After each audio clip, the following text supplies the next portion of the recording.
It was 1893. A resort in Maryland told Charles Douglas that they didn't serve his kind. They thought by denying him a meal, they were putting him in his place. But he didn't argue. He didn't march. He walked down the beach, found the property line, and bought 40 acres right next door. He didn't ask for a seat at the table. He bought the ground the table was sitting on. This is the story of how Charles Douglas turned a restaurant rejection into the first black municipality in the state of Maryland. This is One Mike Black History, and if you like stories like this, you can find more stories like this at onemikehistory.com. But without further ado, let's get started. To understand this heist, you have to understand the insult. It was August of 1893. The Chesapeake Bay was the playground for Washington and Baltimore's elite. The system at the time called the place Bay Ridge. It was known as the Queen of Chesapeake. It was a grand hotel, massive boardwalk, and a restaurant that promised the finest dining on the East Coast. Charles Douglas and his wife Laura, they weren't there to make trouble. They were blackocracy. Charles was a high-ranking official at the Treasury Department. He was polished, he was wealthy, and he was a veteran. He walked to the restaurant at Bay Ridge and asked for a table. The waiter did not look at Charles's uniform. He didn't look at his credentials. He just looked at his skin color and said, "We don't serve your kind here." Now, this is the moment where the struggle would usually kick in. The textbook version of this story would tell you how sad Charles was. It would talk about the pain of segregation. But Charles Douglas didn't have time for that. He had a military mind. And he looked around the restaurant and saw white families eating. He saw the owners counting money. And he realized that their business was built on a territorial monopoly. They thought that they owned the prestige of the water. They thought by banning him, they were keeping the luxury for themselves.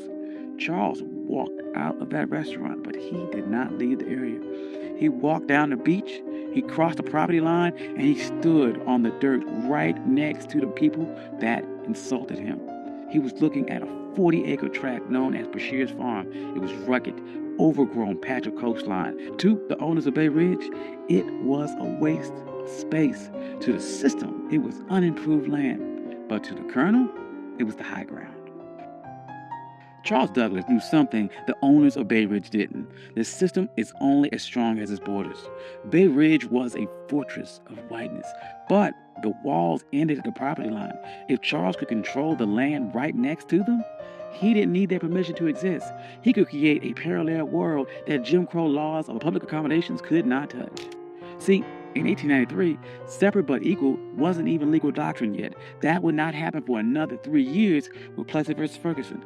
But the private property doctrine was already ironclad. The law of the land said that a man could do whatever he wanted with the dirt that he owned.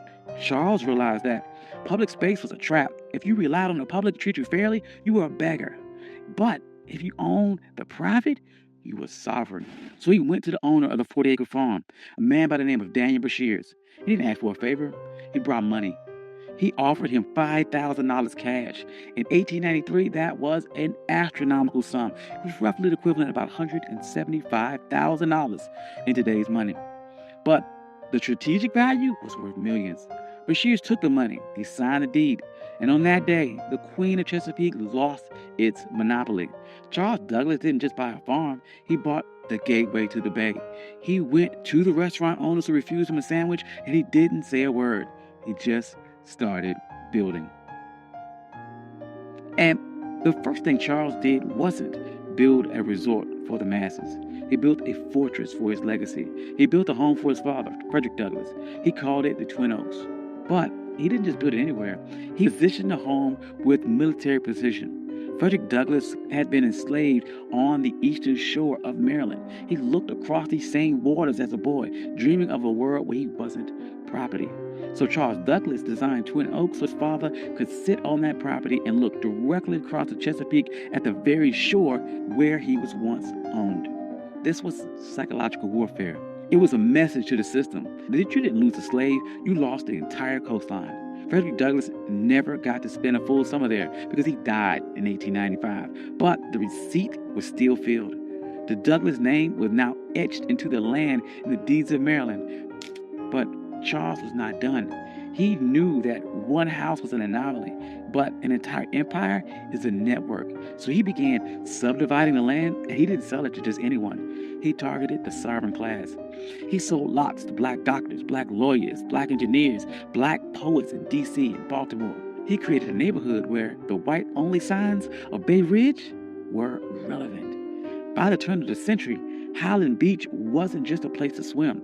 It was a black think tank. Paul Robeson was there. Langston Hughes was there. W.E.B. Du Bois was there. They weren't protesting segregation. They ignored it.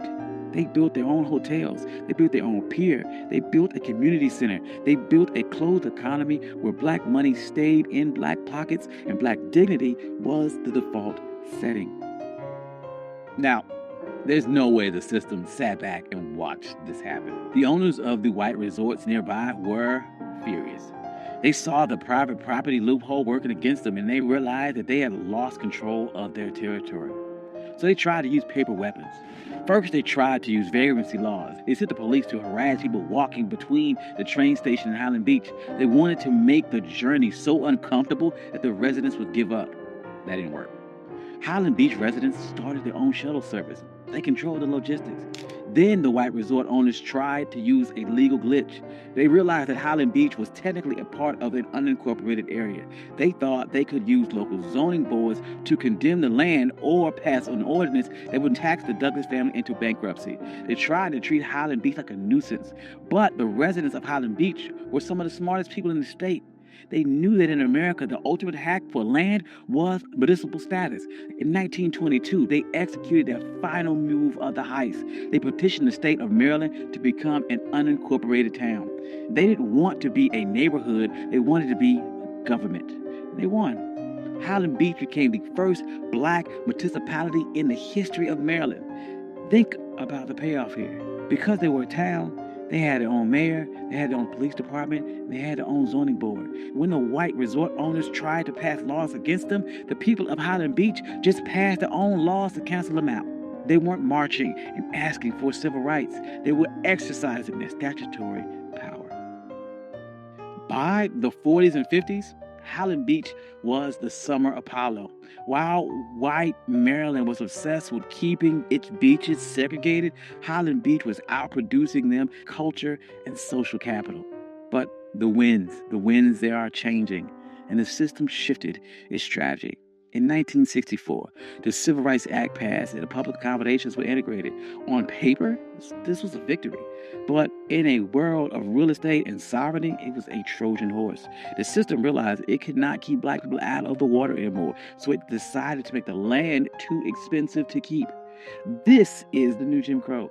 As white developers realized that coastal property was the ultimate asset, they began using tax assessment and eminent domain and environmental regulations to squeeze black families off their land. In places like Hilton Head and Bruce's Beach in California, the system succeeded. They stole land back using the laws that were supposed to protect landowners. But look at Highland Beach today. It's still there. It survived the rise of developers. It survives the collapse of other resorts. It survives because Charles Douglas didn't build a charity. He built a closed-loop system. The residents of Highland Beach understood that the land wasn't just for lounging. It was for continuity. They passed these down for generations. They created trust. They created a black culture of holding the line. During the Civil Rights Movement, we get caught up about the seat of the lunch counter. But Charles Douglas reminds us that the lunch counter is just a piece of furniture, and that if someone owns the building, they can always find a reason to move the chair or keep you out. The true power is owning the blueprints. Charles Douglas was told his money wasn't good enough for a meal, and he didn't waste a second trying to change that with his mind. He used that energy to change the map. He proved that when the system closes the door, you can't keep knocking till your fists are bloody. You can buy the hallway. You can buy the entire building. You can buy the entire beach. You can buy the ground that it sits on. And today, Highland Beach stands as a reminder that we aren't just laborers in the American story. We are the engineers of our own exit. Thank you. This is One Mic Black History. I'm your host, Country Boy. If you like stories like this, you can find more stories like this at onemichistory.com. Hope you enjoyed this. This is something different. I enjoyed this a lot. Trying to do, once again, more stories about agency, about pattern interrupts, people overcome, and how they took a system that was designed to keep you back and beat it and overcame or outsmarted that system. Hope you enjoyed that. I'd like to thank all my day ones. You guys are amazing. Thank you guys all for coming out. Financial contributors. Oh, yes. And if you don't see your name here, please reach out to me. I'll add your name. I'm sorry. I love you all. Peace.